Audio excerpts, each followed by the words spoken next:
Fitrianti Agustinda, Wakil Wali Kota Palembang, pada perayaan Idul Adha mengadakan open house di kediaman pribadinya yang bertempat di Jalan Ranggo Wiro Santiko, Kelurahan Bukit Kecil. Dalam open house yang digelar Finda ini, ramai dipadati berbagai elemen masyarakat, mulai dari para pejabat di lingkungan pemerintah Kota Palembang hingga masyarakat Kota Palembang. Fitrianti Agustinda menyampaikan agar masyarakat di Palembang dapat berkurban dengan ikhlas dan tepat sasaran. Selain itu, diharapkan momen ini juga dapat dijadikan semua masyarakat untuk menjaga ikatan silaturahim.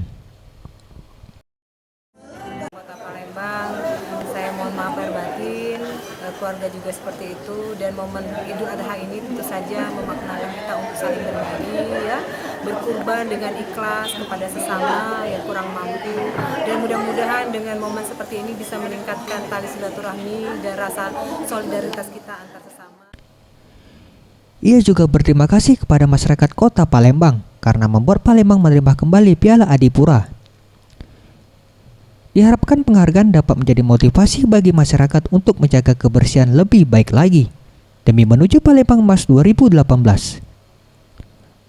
Anugerah Sandi Pratama, Sriwijaya TV.